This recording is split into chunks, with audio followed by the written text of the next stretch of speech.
if you need to log off, then you're able to do that. So to get things moving. Okay, perfect. So welcome everybody to OPN. And we're going to have a great little start and end when we put this all together in a podcast. But I want to thank you guys for joining in. This week we have a great panel, and we're talking about a coin phrase or term that we came up called OPN, Worldpreneur. And Worldpreneur is basically a cool concept where we kind of looked at it and said, you know, all these different people have all this cool skill set where they work in different countries in the world. Their product starts in one country, and then they've kind of projected into others. And we thought this would be a cool way to kind of connect some people that have this experience and share that with the rest of the world. So today we're going to talk about that. I'll go into a little bit about myself, and then we'll turn it over to you guys, and we can start kind of swapping stories and talking more about Worldpreneur. So my name is Jeffery Potvin. I have a company called Hardboot Communications, and we are a custom software application company. And we came up with this concept of OPN.Ninja a few months back, and we thought it would be a great way to share information. And that's kind of where we're at right now. So now I'm going to turn it over to you guys, do a quick little introduction about yourselves. I'm going to throw out one question, which is give us a little detail about yourself that nobody would know. And it can be really anything you want, just something kind of cool and kind of fun.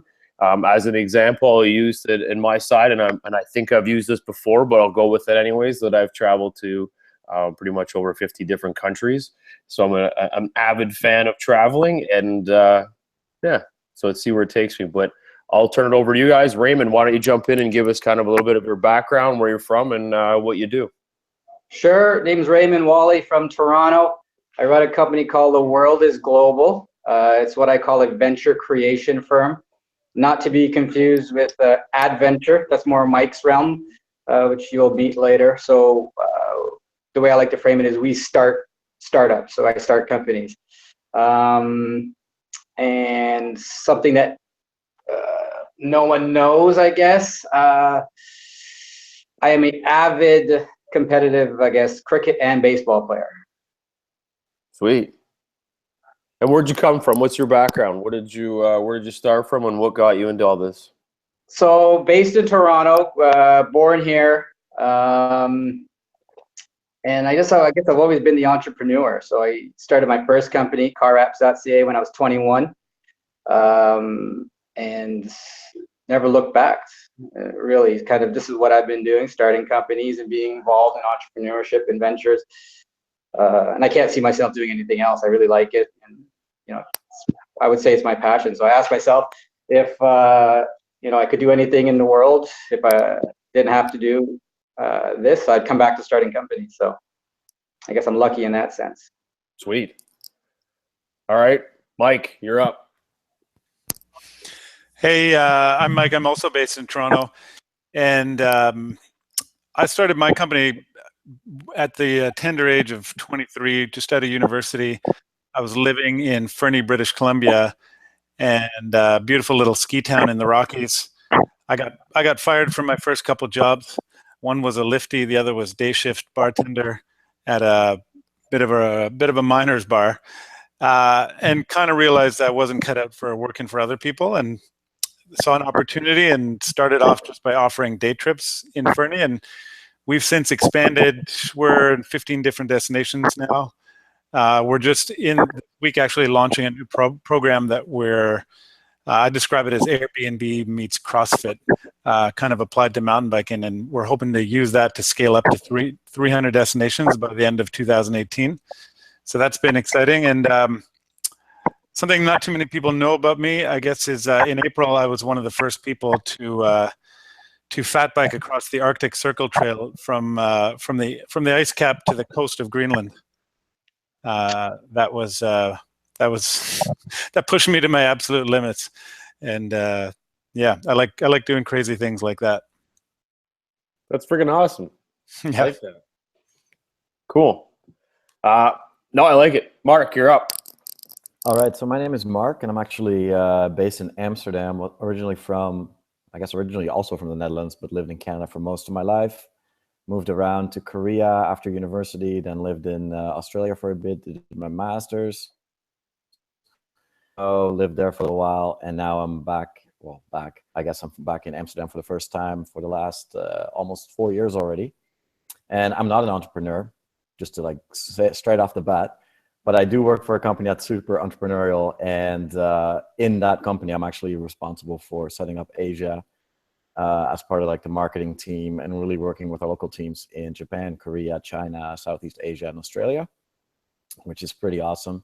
And the company name is Bugaboo, and you might know it if you have kids. If you don't, then I wouldn't be surprised if you didn't hear of us. But we're kind of like the stroller version, like we're the high-end stroller, really well made, full of functionality, works great. And yeah, it's a really cool company. We're very entrepreneurial, great people that work there. So yeah, excited to be here for this show. Awesome. And one thing that we wouldn't know about you?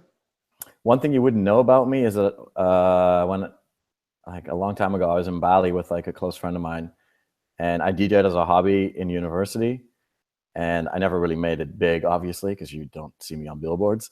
But I ended up playing in a club in Bali because the guy who was like, we got in there and there was no one there, and he was like, hey, like my friend said, oh yeah, my buddy Mark, he DJs in Canada. I'm like, well, not like majorly. And he's like, oh, why don't you come up to the DJ booth and put on a couple of records?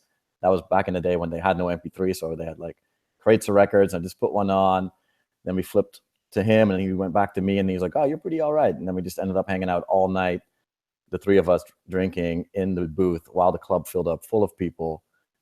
And just, yeah, it was super cool experience. Oh, nice. And Bali's beautiful. I don't know. It's a pretty amazing country. I was a big fan of it. Yeah, I've been back a few times since, and it's definitely worth the visit if you haven't been. For sure. Mark, my wife and I used to own a Bugaboo. No way. This is great already. How'd you like it? Loved it. Yeah, it was awesome. Yeah. Awesome. Glad to hear. Yeah. Sorry, Mark. I've invested in a Stokey. Well, hey, we all make mistakes sometimes, right? I don't know what a Stokey is, but I'm assuming it's got to be in the baby wheeling space. Yeah. Very cool. All right, so I guess the first thing that I'd love to kind of dive into is, and Mark, maybe you can kick this one off, is in your experience of starting up something new, what did you kind of have to go through in order to decide, and what were the factors that helped you decide that you needed to move your business into Asia? Was it numbers? Was it just the size of where the product was going, or the market? What was those deciding factors that helped you kind of move your product into it? And what were some of the learning experiences you went through? Yeah, so I came on while the business was already in Asia. And basically what I did mostly was help to set up the marketing side. So we looked at like hiring different agencies to help us out per country, looking at the talent that we had already on board and really developing them more as marketeers, but also as people who could, work with the agencies together to come up with great ideas. And, I was lucky enough to work with like a great group of people. So my job was quite easy. But the hard part was, finding the right agency partners and really getting that off the ground. Whereas sales wise, that was also, it's obviously our goal, but my goal really was more to look at the marketing. So the decision to move into these markets was already made. But what I did was really, jump on that and said, okay, how can we really increase our brand awareness and develop us like we are in Europe and in North America as like a real proper brand. And that's really when I came in. So when you were doing that expansion and going through and deciding it became a partner facilitated setup, was there criteria that you looked at and said, okay, well, in order for us to get into this space, we're already kind of in this direction. We've set that up, as you mentioned. Now let's move forward. What was that move forward? Did you have people that referred you to these agencies that you thought were better, or how did you find the talent wise? Because that's a pretty big initiative, just to decide to throw your business on somebody else's lap and hope they're going to be able to move it, right? Yeah, I mean, it was quite a learning. I mean, I worked at a pretty big, well-known PR agency in Canada called National PR. A great place to be at. Learned a lot. But then when I moved over and like started looking for agencies, it became quite clear to me, like it's really difficult to find the right partner. At the beginning, I figured, oh, everyone's going to do their best, everyone's going to be dedicated. But what we found is that some agencies just, they like to take the money, they talk a great game, but when it comes to like executing it, you're often like, what the hell, what did you guys do in the last like 12 months? Like, the results are just not there. But other agencies were great. And I think one way to find these really good partners or, people that you can rely on is to really look at your own network and see, talk to people. You'd be surprised how often, someone else would know someone that you then get introduced to someone else. And then all of a sudden out of that comes something good. And I guess a really clear example of that would be when I was in Korea and we were working with an agency, or actually we're working with someone in-house that wasn't really the best fit. So we decided, okay, let's go for the agency route. And then we looked for a couple different ones and they were all super expensive. And then through a friend of mine, when I lived there like ages ago, I kept in touch with her and she referred me to someone else. And then that person really got us connected and to this girl who just started her own agency. And now that agency is like 15 people growing. She's doing work for Audi.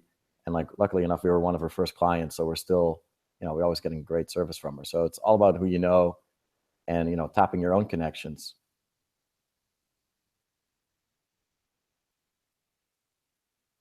Yeah, that would But it's kind of a fascinating way of doing it for sure. That, and I think one of the other panelists that we did before on this was that everybody had a different sequence of they either went through their network and found people that they could trust and build all the way through, or they went there themselves and they started interviewing, they started going through that process. So there's going to be a lot of different ways to make that happen. So it's kind of fascinating that you kind of ended up at the same spot. Like when you were trying to do it, it just all broke down and was like, this is the easiest way. We just got to find people we know and reference and drive through it and they'll be successful. Well, yeah, usually. I mean, obviously some in other countries, we still have, in some places we hired extra people and they were quite good. Other places we hired agencies and they were good, or in some cases we had to like look a little bit further.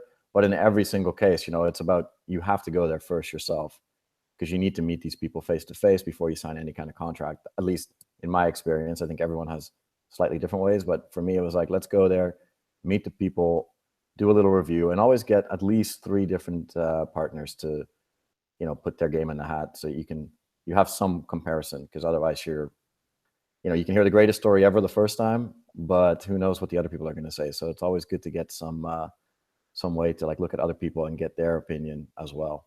So try and get people to bid against the work then. Well, it's bidding against, but I really want to work. I want to be a partner with my agencies. I'm not looking to necessarily always get the best price. Yeah. I want to get a good price. Let's get that clear, but it doesn't have to be like the cheapest way possible. Sometimes the better work is when they feel like, okay, we're earning money we're earning a money, but at the same time, we can give them a lot of value, and it's the value that you're looking for. And you want to pay a fair price for that. Not too much, also not too little, because then you can end up not getting what you really want. And in the end, building the brand is the most important thing that we are doing. So we want to have people who are motivated to work with us to do that.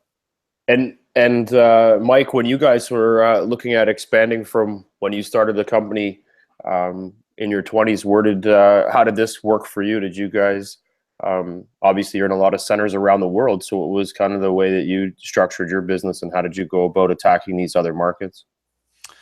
Yeah, so I'll clarify, just say for the first 10 years that the company was around, we were really just doing trips in interior British Columbia, kind of around Fernie and a little bit north and a little bit west. And it was very hands-on. I was, finding the people, I was guiding, I was cooking, I was head of sales, head of marketing, head of finance. And it wasn't until 10 years later when I moved back to Toronto and kind of decided to get serious about it. And then a couple of years later, I had my first child, and that tends to get you a little bit more serious about life. The very first expansion outside of Canada was totally by accident. Well, maybe not by accident. That's probably not the right word. But I was actually on the verge of packing it up. I'd been running trips in BC for 10, 11 years, and now I was living somewhere else, and it was, a 2.5, 3 month, 3 months a year season. And I really didn't see a future in how that was going to be able to support me in a place like Toronto. And I was, I was ready to sell it or even just fold it completely. And I got an email from a guy in Peru who was running a small company down there. They were running day trips around Lima and Cusco. And he was looking for somebody to partner with to develop longer trips, like 7 to 10 day trips. And he invited me down there. To this day, I've never actually asked him how he found us, and I've got to I've got to ask him that, but it seemed kind of random. We were called Fernie Fat Tire Adventures back then, and so I don't know why he reached out to me, but certainly changed the course of my life and his. He invited me down there to check it out, and I brought a couple of journalist friends along, and we had just one of the most incredible experiences of my life still to this day. And it was an eye-opener in that we had this incredible mountain bike experience, but an amazing travel experience at the same time, because we're on mountain bikes and we're getting out there, into places that people can't reach with tourist vans that they can't get to on foot. And so that kind of started that whole phase of our expansion.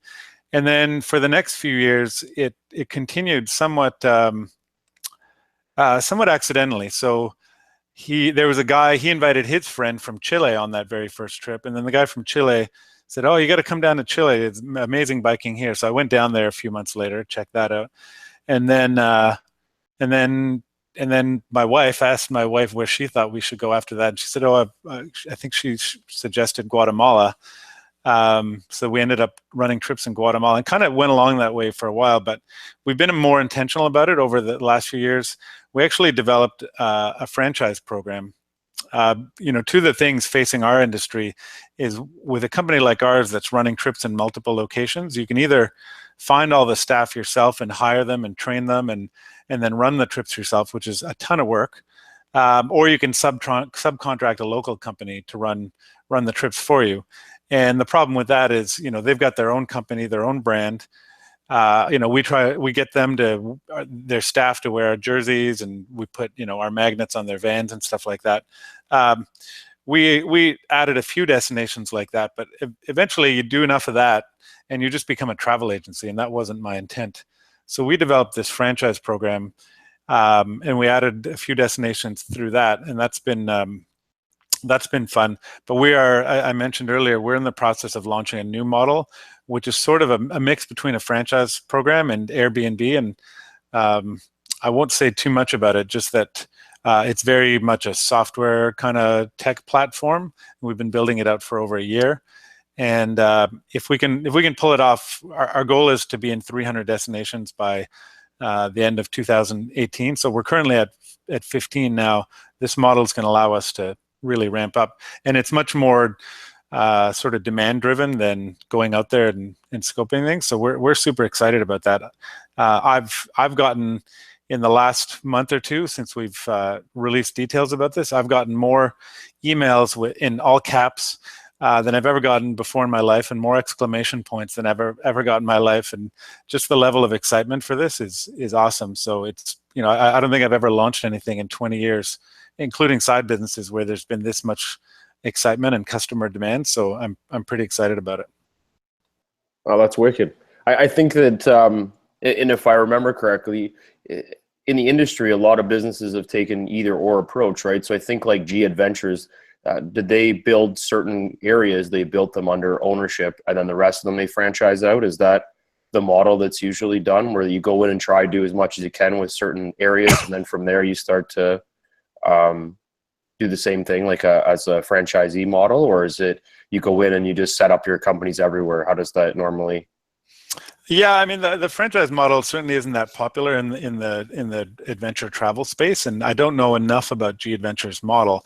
I think they hire a lot of their own staff, but I know that they also subcontract as well. And like I said, each of those comes with different advantages and certainly disadvantages. And my hope is that with this new model, that we're kind of overcoming some of the big disadvantages of both of those models. And the advantage of this new program is that everybody who's going to be operating is going to be doing it under the Sacred Rides brand, but it also unleashes their own entrepreneurial motivation and energy. And so, if we have 300 partners around the world that are out there, slapping posters up everywhere, they're sending out press releases to local media, they've got a TripAdvisor listing up, they got their own Facebook page. That dwarfs anything we can do with our, small office team here. So, it gets more legs in the country, right? It gets you moving around faster, and it gets people excited about being able to support a cool product that's, making a change in the way you operate.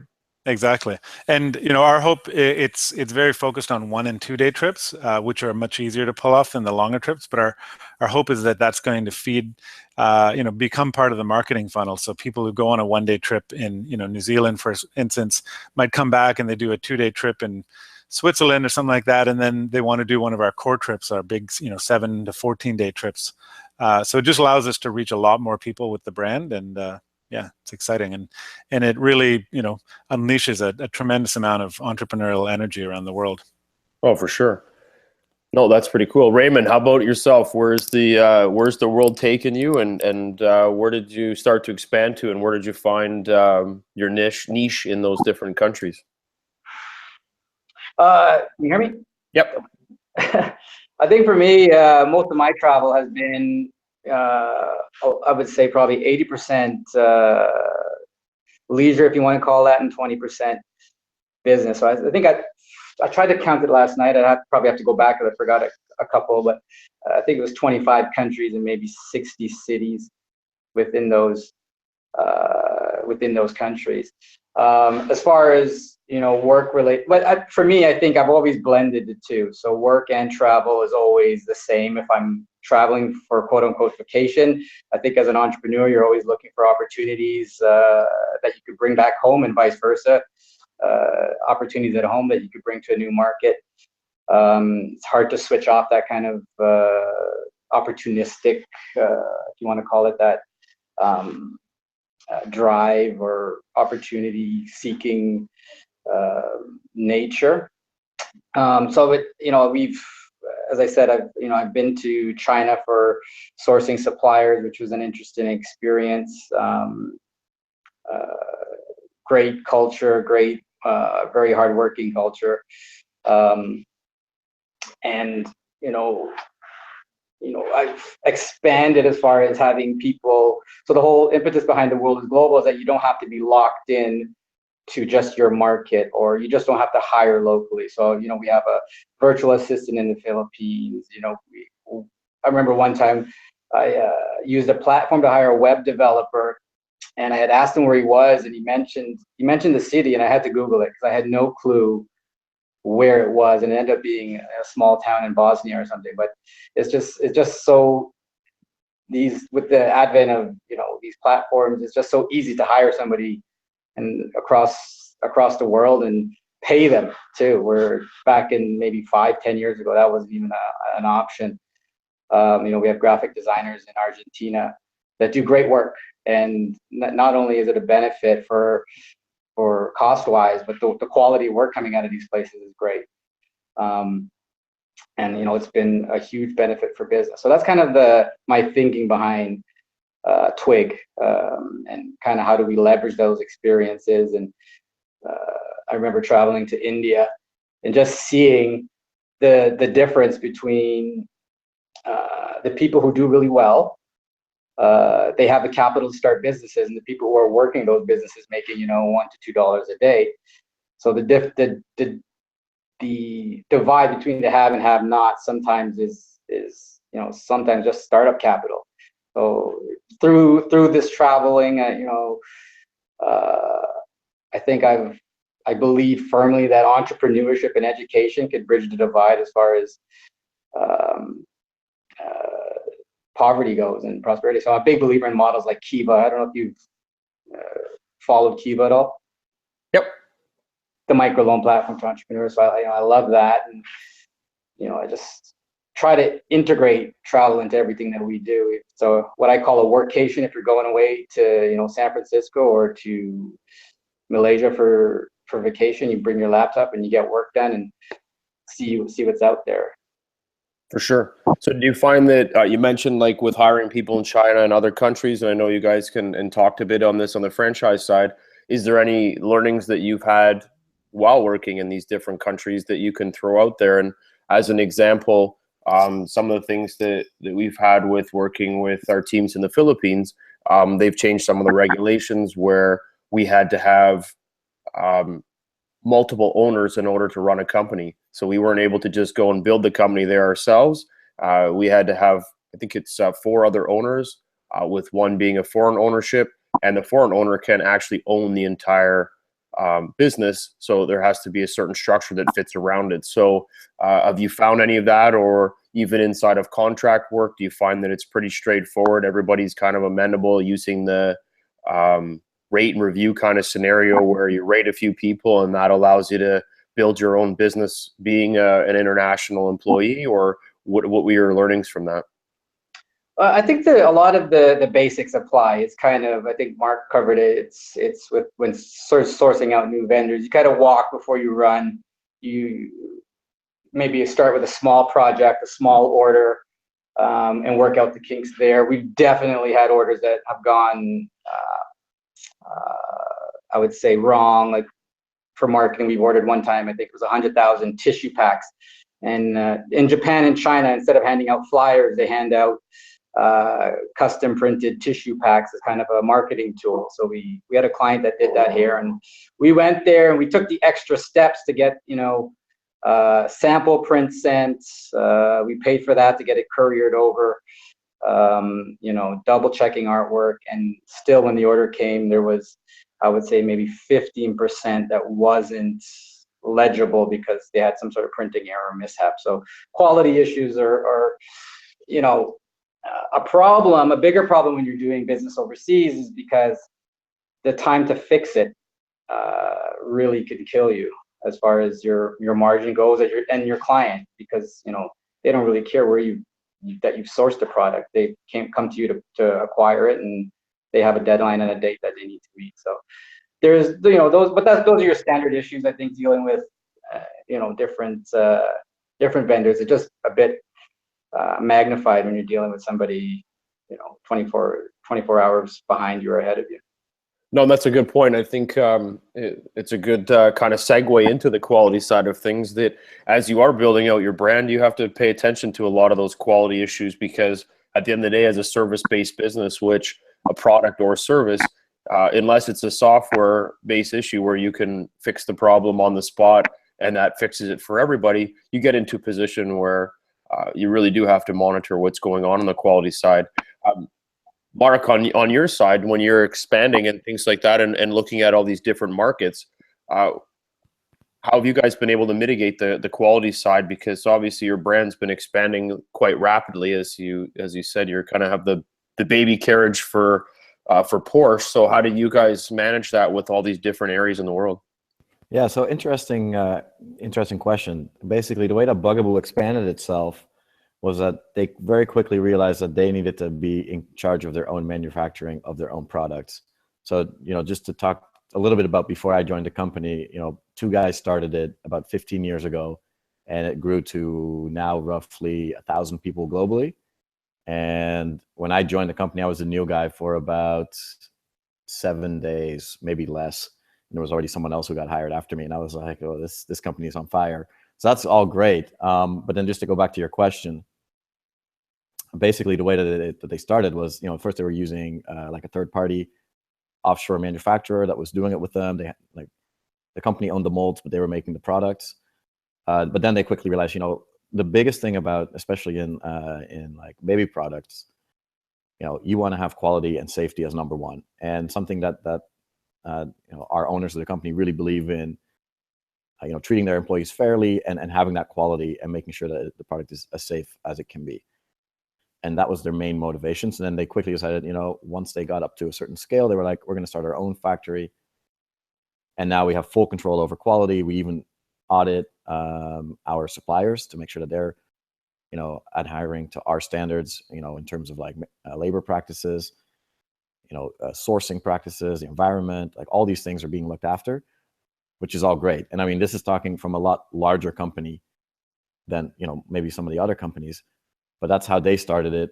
When they could do it, they started doing that. And because we make an actual product, it's nice to have that quality control built in on our side. And something that I can mention when we work with vendors, so my vendors would mostly be agencies or marketing companies, or like digital marketing agencies that like sell and buy ads, or we're doing like events, or we're doing PRs, stuff like that. And these guys that I'm working with, the thing that you check mostly with is you work with your local team, if you have one. If not, you try and get, you look for another great way to look is like, are there like industry associations For example, there's different PR organizations you can look, have awards, see who won a few awards, and then check their websites, learn a bit more about the company. So that's one way that you can find the better agencies out of tons of them, because there's so many people out there. It's hard to like see who's who. And then once you find these people that are pretty good, you can really start to work with them. And like was already said, sometimes it's just you start with a smaller project. You don't give them the full main thing, but you start somewhere small and then you build on that.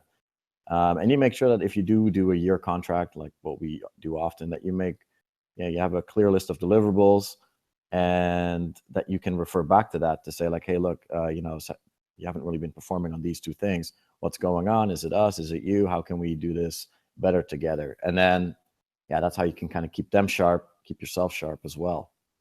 So you're building a list of KPIs that are being driven to your vendors or your partners to make sure that they're all kind of toeing the line and making sure that the product's at the best level it needs to be. And that goes across the board for all your sort of QA side of the product. Yeah, that too. I guess that would be more on the product side, and for the marketing side, it's more about for example, if you're doing a PR campaign in China, our main focus is that we don't want to have just tiny little photos with no product description, because the whole idea is we want to grow our brand and we want people to understand the history of the brand, kind of like what I just mentioned earlier about these two guys starting the company and like all this like really rich content. So for us, one of the key, I guess, performance indicators for our agency, PR agency in China would be, hey, focus on getting stories that are in depth, not just only the small little photo in a magazine, which is great because it gets the brand name out, but it doesn't say much more about the company. So it's more about, hey, we want to have like in-depth coverage. Can you deliver on this? And then, this is kind of like our goal. So you guys set the structure, which is kind of neat. And then you push it across to each country, and based on the country and the culture, they can decide from there on what pieces they need to take and how they're going to tell the story and get that out to the market. And then that kind of folds back into your operationally on making sure that you're meeting demand based on how your agencies and markets are pushing the products. Yeah, and then even sometimes we would go one step further and look at, for example, doing a special only for, let's say, Asia. And then we would get feedback from our local teams who like meet with the retailers and everyone. And they would give feedback to us about, okay, well, this is what's really hot in China right now. This is really happening in Korea. And then we would try and use some of that feedback to create something that would be extra, that people would really want, I guess. Whereas, people here in the Netherlands, because it's a Dutch company, they might think, well, these two colors, why would you want this? But it's about listening to your local markets and really trying to make a localized message where people can really, they can relate to it. No, for sure. And Mike, when you guys were expanding, what was how did you guys manage the control side and the quality assurance and how you pushed all of that too, even if you are licensing it out or you're having partners participate in that, you still have a brand quality that you want to put together. So someone's not posting on your site after saying that, I don't know, everybody was terrible and the food made me sick and everything else. How did you guys build KPIs or control that side of things? Yeah, absolutely. I would say we probably weren't as diligent as we should have been in the early going. And it certainly led to some problems along the way. Nothing too disastrous, but it certainly wasn't at the level that I wanted it to be. To put together like a 7 to 10 day trip in a place like Nepal or Switzerland or something like that, there's a lot that goes into it, and there's a huge amount of information flow between head office and the field staff, between the local in-country director and the actual guides, between the customers and the office, so much information going back and forth. One of the simplest things we did that has really helped out, we just created a Google Sheet document. It's called the Ride Handbook, and there's, I think, probably about 12 or 13 different tabs. And it covers every aspect of this trip. So, there's a tab on the website itinerary to make sure that the itinerary that's on the website is the same itinerary that, our guides think they're delivering. Same with the logistics, but then, go into specifics about hotels, a minute-by-minute guides itinerary, permits, restaurants, all that kind of stuff. It all lives in that one place, and because it's a Google sheet, then it's in real time. So if somebody makes changes about it, they just tag our operations director, and then she gets that. So we have one of those for every trip that we operate, and it's really simplified the whole process, because that's where we can put together a great trip, but if the information isn't flowing properly, if the customer doesn't know where they're supposed to meet the guides, and they're halfway across the world and they've just spent 30 hours on a plane, you can imagine that would create some problems and start a trip off poorly. So that's been stage one. You've probably heard the Japanese term Kaizen, which is, for those of you that don't know, it refers to basically constant improvement, a philosophy of constantly striving higher and farther, and that's kind of been our philosophy, and very data driven. So by the time somebody actually finishes a trip with Sacred Rides, they've filled out up to 4 surveys along the way. 2 of those are mandatory and 2 of those are optional. So right after they book their trip, they're invited to fill in a survey about their booking experience, about their experience with with our rep and that kind of stuff. About a month before their trip, they get an automated email with a link to a survey.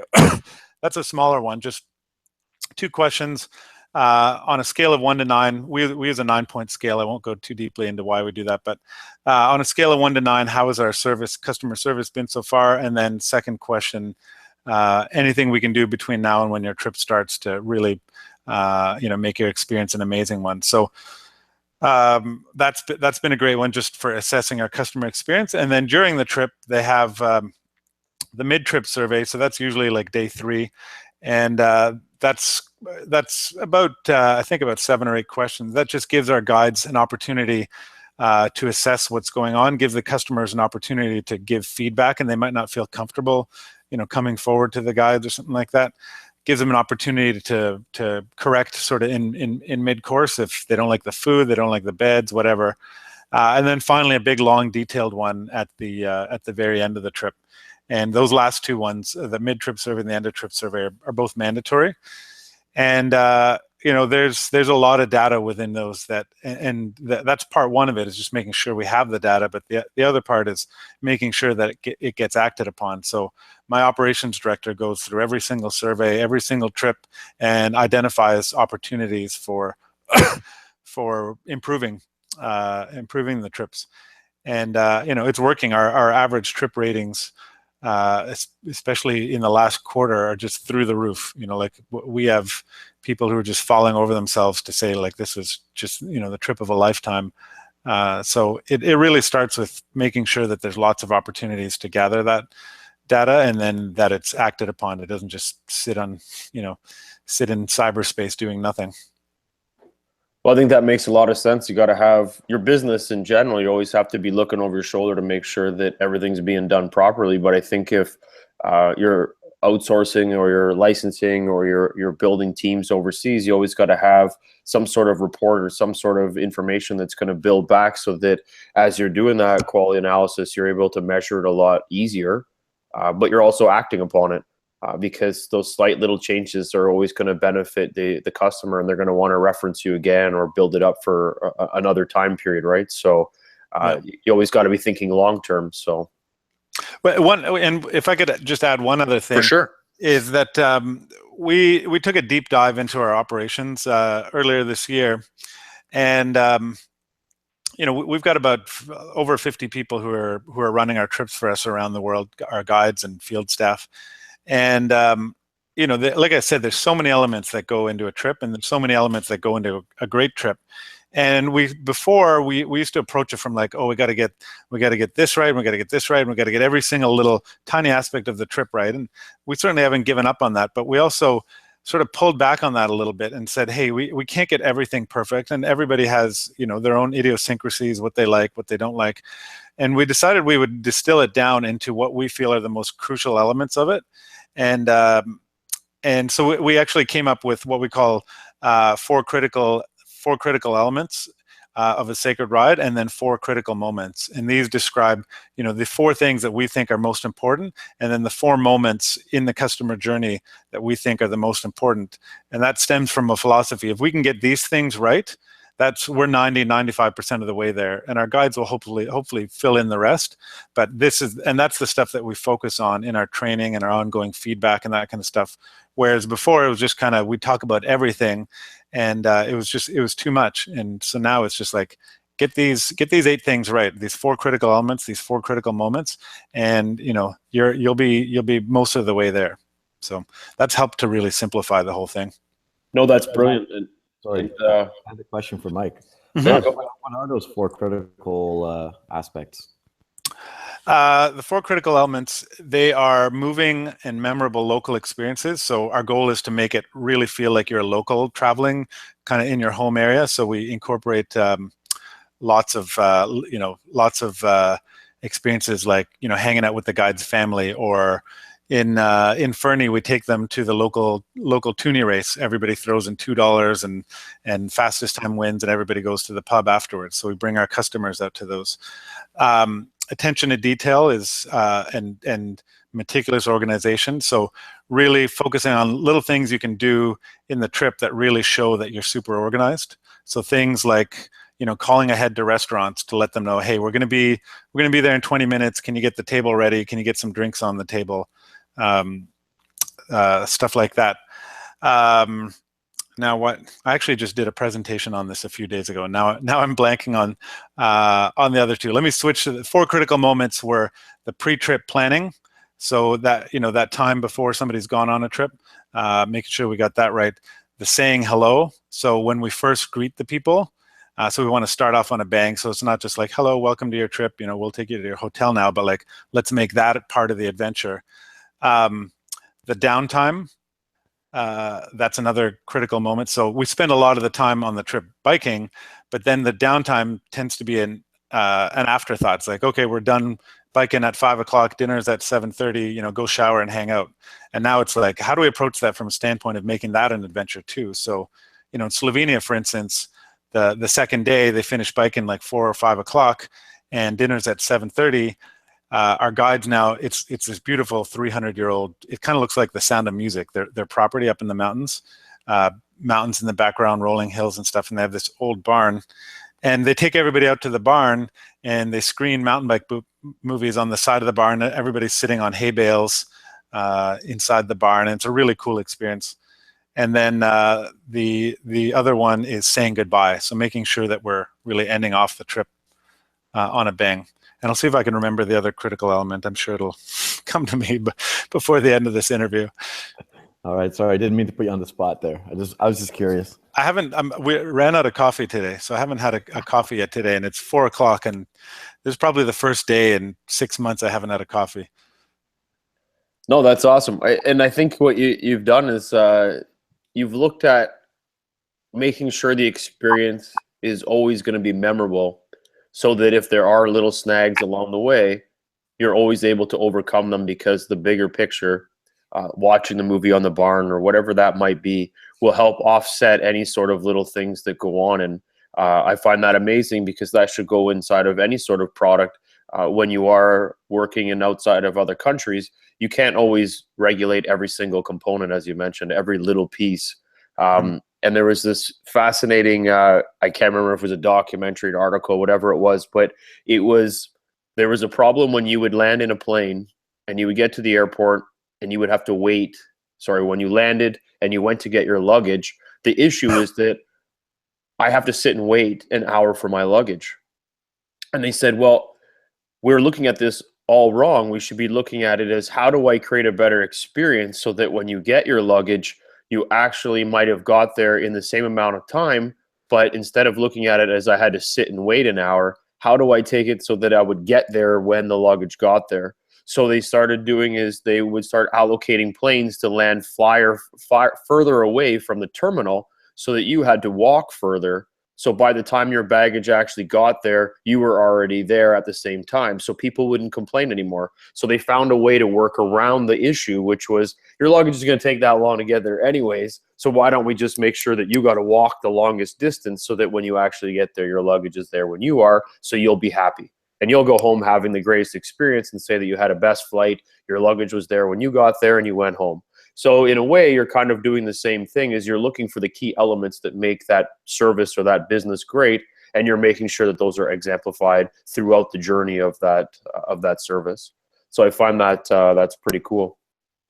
So outside of that, I guess one of the things that comes down to it is that as entrepreneurs and you're growing and you're expanding, what do you find as being the next thing for you while you're trying to cross this journey and get into more countries and do more expansion? What are the things that drive you now and say, you know what, I've kind of created this template per se. I'm working great in China. I'm working great here. What's that next thing for you? Is it you need to expand into 6 more countries? You need to sell the company? Where are you guys looking at it from? And maybe Raymond, you want to jump on that? As you start expanding into all of these different areas, is there another country that you're saying, you know what, I really want to take what I've learned here and move it into Spain or something because I see that there's a value for my company or whatever that might be? Well, as far as, selling or expanding, I think I found what I want to do every day. And as Mike touched on, once you have a template for kind of doing a business in one market, you could replicate it and scale it to any other market, which is, across the board, kind of a good business strategy. I think for me, and why I started The World is Global, is just more of a concept. So if you have the opportunity to open up a small office in Argentina and create jobs there, and it's a benefit, it makes sense to your business in Toronto or America, you do it. And that's kind of the way you look at it, instead of just being tied down to saying, we have to open an office in Toronto, we have to hire locally and do everything locally to have control. With the team we have in the Philippines, I find over communication sometimes helps. So we do video calls just so that they see you and they hear from you. And I read the local news there, and I ask them about how they feel about their prime minister, which is kind of a touchy subject right now. Their president is kind of putting the Philippines a bit in an unstable market. But it's just those kind of personal touches. When they have birthdays, I call them up and I say happy birthday and send them a gift, so that you're not there on a day-to-day, but you can kind of build that relationship. The same things that apply here, because I find sometimes I'm with my VA, sometimes I find myself just sending orders almost, and then when I look back at my emails, it's like maybe I'm just barking orders at somebody that wouldn't fly here, and it shouldn't fly just because somebody's in a different market. So you got to tone it back and kind of say, hey, I've sent you a bunch of stuff this week, sorry. How's it going? Are you getting a chance to get them done? So is there something now for you to expand to, or are you going to grow inside the country like the Philippines, or do you look abroad? Are you saying, oh, I got to try getting into anywhere that's feasible for your market? Right now, I'm researching spending a lot of time in business process outsourcing. So not just for my businesses, how can we help other businesses? So it's really big in the Philippines, but I'm more interested in something that's on the same time zone. So Central America and South America, something that's operates on the same time zone with the same skill set. Because we're looking for that. It would fulfill some of our own needs. And as well, I think some other businesses, as far as outside of call centers too. Just more, there's in these markets, there's a great skill set that can compete with, across the world with any kind of market. So that's kind of what I think 2017 is looking at. We're close, I think, to kind of opening up a small center with 10 people and seeing, what kind of projects outside of our own that we can outsource out there. Very cool. No, I like that. Mark, how about yourself? Are you guys looking at doing a different sort of expansion now that you guys have created a footprint in a couple of different markets now? Or are you looking at something more in Europe or in Central America, South America? What's the push on your Well, side? as a company, I think they're always looking to like grow. I mean, there's a lot of demand for our product, which is a great position to be in. And I mean, yeah, I know that they're looking at different markets. I can't really say exactly where we're going to go right now, but they're always looking to open up new doors. And if I look in my region alone, I mean, people say China, and China is 1.6 billion people. I mean, the city of Shanghai is about the same size as all of Australia in terms of population. Then you have Beijing, you have Hangzhou, you've got Chengdu in the middle, which is also something like 12 million. I mean, each city is a little country.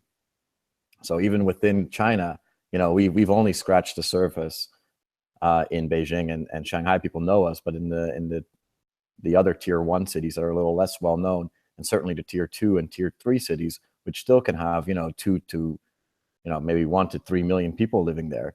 Those are still major cities anywhere else in the world, but people just glance over it. So within China itself, it's just such a big market that there's so much room to grow there. And I think that's really like a place for us. I think a lot of other brands where they're really focusing on and pushing their investments to understand Chinese consumers and also have them understand who we are and what we are as a brand. So I think for us, that's a great place to keep growing. And then just to touch back onto what Raymond said earlier, which I think was quite important when you mentioned about, working with people abroad and just, not only sending out orders or just, then it becomes a very like, here, do this, and they send something back. And then it just becomes it's much better when you give a little bit of time to, say stuff like, hey, how was your weekend?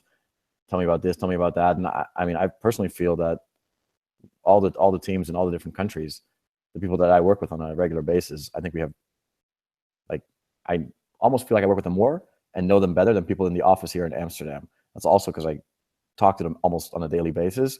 But still, it's like, picking up the phone, saying hi, having these weekly calls, and just making sure that you know what's going on and that they know that they can talk to you. And you have to have a level of trust. And I think that only gets developed by spending time with them and talking to them and really getting to understand those people, like their point of view. You're humanizing it, right? So at the end of the day, we all work together, and we all got to kind of treat it that way, right? So yeah, I mean, they should be your colleague, but ideally, your colleague should be somewhat of a friend. Yep. I think, and that's how you build that trust. I mean, you don't have to be best buddies for life, but you should be able to like count on each other and know that the other person is going to be there without having to second guess what they're doing.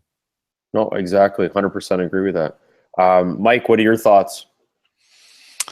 Yeah, I mean, what I've been doing this for a long time, and our model has been more or less the same for the last few years.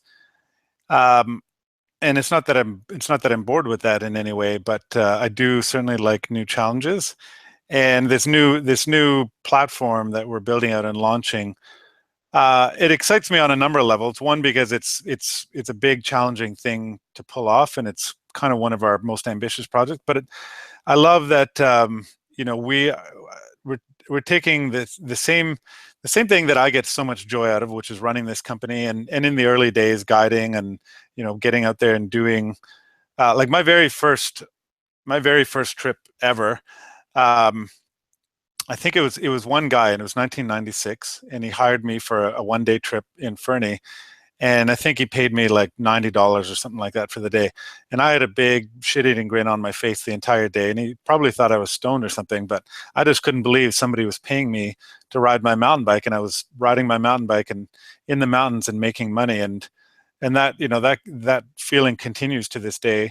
Like I mentioned, I was in Greenland in April, and I was having an incredible experience, being pushed to my limit, but incredible experience, and thinking, wow, I'm getting paid to do this. And so what I get really jazzed about is the thought of being able to share that with other people all over the world. And I've done a few webinars about this program so far, and I've had a few Skype chats with people, and it's just amazing to see their enthusiasm for it. And these people are just so jazzed about the thought of being able to make a living from something that they just love so much. So that excites me a lot, just to see that spread around the world. And every time we get a new new application and I plunk it down on our world map, it's just, yeah, it's pretty cool to see that spread all over the entire globe. Yeah, that's pretty exciting. So I guess the platform is what's actually going to move you into all these other countries now versus the few that you already are in. So that's kind of I guess in a way it's still expansion, but it's expansion through the web versus having to go and find these partners and build them on. They're going to come to you and jump in. So that's actually pretty cool. It'll kind of move out a lot quicker, right? Mm-hmm. No, I like that. So I guess to summarize, I think that it sounds like, you know, you got to humanize the way that we work with our partners and businesses overseas. And it doesn't matter if you're going to partner, you're going to license, you're going to hire contract people. There's always going to be the good. There's going to be the bad. You have to monitor it and regulate everything that's kind of going on in the space. And that all comes back to building those skills within those groups so that you're working closer and tighter together, because they want to be dependable. You want to have accountabilities. And that's what's going to allow you as an entrepreneur to be more comfortable, and as a business be able to expand and grow in these different countries, which creates a nice little challenge for everybody as you grow. So I guess in summary, it sounds like being a worldpreneur is kind of a fun thing. You get to expand, and as you said, you're in China or you're in Greenland and you're doing all these cool things, or you're in the Philippines and you're getting to see and be part of a whole different culture and a whole different world, which kind of makes it pretty exciting. And I can speak for myself in the sense that we have development shops in Pakistan and Philippines, and I've probably been to the countries a dozen times outside of all the other travels I've been on, and there's been a huge amount of life experience and cool things that I've gone through in it. And I can say that I probably wouldn't want it any other way. I don't think that if 10 years ago he would have came to me and said, you know, you're going to travel to all these countries and you're going to work with all these different cool people around the world, I might have said, no, that's not going to happen. I don't know where this came from, but I'm kind of glad that it shifted this way. And for me, it's been pretty exciting. So, and it sounds like on your end as well, you guys are pretty excited, and it gets you going every day to move forward with it too, right? So I think in ending that, just due to the time frame, I think we've already got to our hour, and I wish we could almost like change it so the 2 hours would we could just rip through a lot of things. But I think what I want to ask one last question, and it has a little bit less to do with Worldpreneur, but I guess it does have in a sense because it is international, and I asked this on a few other panels. And Raymond, because I know you're not able to jump in on the chat part, so you can text in your answer, but and you can make it quick, long as you like, but I'm kind of guessing it'll be quick. Who are you voting for in the U.S., since that seems to be one of the hottest topics in the world right now? And I will say this year it actually probably is the hottest topic in the world, because I think they're getting more exposure than they ever have. Who are you voting for? And Mark, we'll start with you. Oh, right, great. You know, that's a difficult question because really, I don't know. I mean, I'm glad I'm not an American in this case, because it's a tough bet. Like, who do you vote for? You got two of the least liked persons in the history of U.S. elections competing against each other. And, you know, at the beginning, you know, I'm going to say I would probably always vote Democrat, just because, you know, you can't go any more conservative than U.S. Democrats in my book. And if you go even further, then you end up with like crazy people like, you know, the guys that Trump represents. And a lot of those guys are good in business, but I just don't like their social aspect. So I guess for me, I would have to say Hillary. But I was actually expecting a lot more from Donald, because I thought it was pretty amazing how he was able to become the party nominee after getting a lot of scrutiny, being a total kind of outsider from the core of the Republican Party, and still being able to take the leadership, which I thought was amazing. But then, you know, obviously right now, when you look at what's going on there and how he's behaving, yeah, it's becoming a bit more of a mess. But it is entertaining to watch. And I'm in Europe, right? So I'm not next door anymore. So for me, it's I got a little bit of insulation between me and the U.S. at the moment. That is true. That is true. Mike, what are you thinking? Yeah, well, I'm glad I don't have to vote in that election. I mean, Donald Trump, what can I say about Donald Trump that hasn't already been said about him? He clearly has some sort of personality disorders, narcissism. He would probably rank off the charts on that personality aspect, and he may even be a sociopath by the looks of it.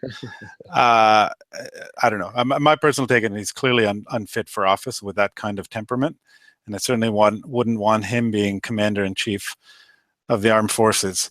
As far as Hillary Clinton goes, I've spent some time thinking through this and really looking at her record, and I don't know what is driving this level of hatred for her. She's devoted her life to public service. Everything that people will point to, Benghazi email, all this corruption they point to, a lot of it to me just seems really unsubstantiated and kind of, comes down to talking points or little sound bites about her. And it's easier to say Hillary's a liar or Hillary's corrupt than actually, provide some deep level of corroborating evidence for that. And, I tend to think there's a fair bit of misogyny at play there as well. I think there's a lot of Americans that are really uncomfortable with the idea of a woman as president, just like they were uncomfortable with the idea of a black man as president. And I think that's driving a lot of that. And, I think she probably isn't going to change anything in any radical way. I don't think she's that progressive of a candidate, but I do think she would provide pretty good leadership for the country for the next 4 years at least. So it looks like she'll probably get in. So we'll see how that plays out. We'll see who's spending the most money at the last minute, right, to figure out who's going to get in. Yeah. I think Raymond said no. We'll speculate Clinton by default. I guess from a business standpoint, I'm more interested in seeing the fallout, if any, to Trump's brand after this.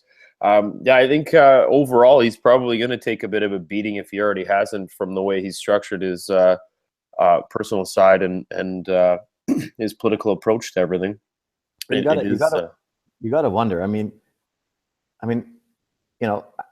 not a Trump supporter in any way, and I really, that's the first point I want to make. But then the second point is, you got to wonder, the guy he must be fairly smart. I mean, even though he borrowed a lot of money to get somewhere in life, and he lost a lot of money, but still, you can say he's successful. He's made a lot of money.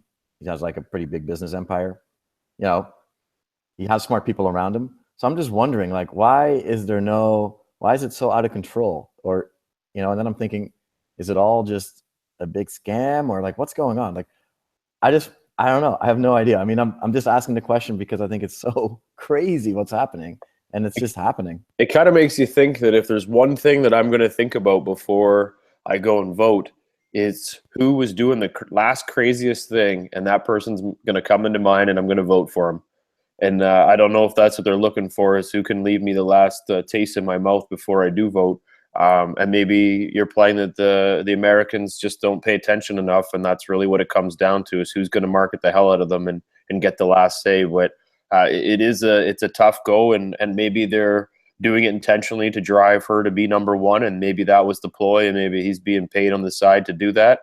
You know what? It's anybody's guess, and I guess it'll be a spitball match to the end. But I do agree that Hillary has the most background and has been driving in politics a long time, and with Bill and everybody else, I think she does carry the background, or at least the political savvy to understand the space and where she's going and what she needs to do. So fascinating topic, another one that we could talk for decades on, because it is quite the media bust that's going on around it. But I think in saying that, we'll wrap it up. And I want to say thank you guys so much for joining the panel. It's been pretty cool. Lots of great little stories, and I'm sure we'll jump in another time and pull in some more information as we keep doing these talks over the next time period. And by all means, feel free to jump in on any other ones that you guys think that we can have you guys part of. But I do want to thank you guys for your time, and we'll call it there, and look forward to getting you guys a copy, and we can live and learn and share it out with everybody. Thanks, Jeffrey. Yeah, so appreciate your time, guys. Yeah, thanks for having us. Nope, that was awesome. Take it easy. All right, take care, guys. Cheers. Bye-bye.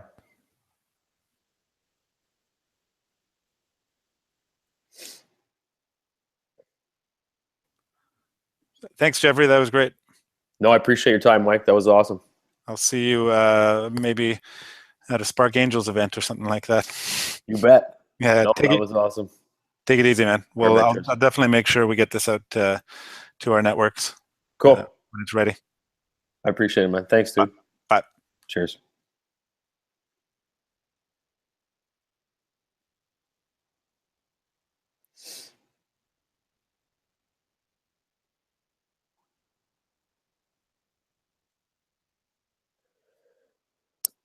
Okay, just to do a quick last summary. Just to summarize kind of where we went through with everything, I think the Worldpreneur panel was actually really good. I know we got off to a slower start, but I think there was some great key points, and I kind of summarized a bit of them before, but I think in essence, a lot of them that it comes down to is I really think that it was key that as you expand into these different markets and different countries, you got to find the right people. And if that comes down to, going there, interviewing people and jumping in and getting more of that feedback, a lot of references and referrals, those seem to be a lot of powerful tools as well that would get people in the forefront of finding the right partners so that you can expand your business. I think it has to come down to living and learning off the people that are in the space. And then as Mark alluded to, really trying to understand better the people that you're talking to. So you're going to try different things, come up with one strategy and push it out. And then you're going to have a lot of stuff that's really going to expand from there, right? So you're going to get into that quality analysis and QA side of things and start to better understand how you can improve your operations, improve your business. And I think Mike talked a lot about that, which was really cool on some of the processes and his 4 steps and how they go through all of that. And I think those types of things help you improve every year. And they have that 9-point questionnaire.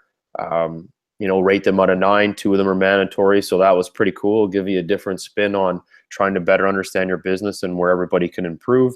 And I think Raymond really came over with his, humanizing things, man. Make sure that, you take the time to thank everybody and go back to their on their birthday and talk to them about things that really make them feel comfortable with what they're doing, so they don't just treat it like some sort of chop shop or however that might be the case. And I think when you summarize the whole thing, the whole Worldpreneur experience, it really is trying to better understand who you're working with, who your partners are, how they're expanding into the markets, and how everybody can work pretty much seamlessly across any country. It doesn't matter where you are, what the time zone is, as long as you have the same common goal and drive, you're going to be able to work together. So just like us at Hardboot with our different businesses that are across multiple sectors, I think that it's working with your teams tightly and understanding the ins and outs in the process, and you'll eventually be able to continue to drop off great products to your clients. Cool. Peace.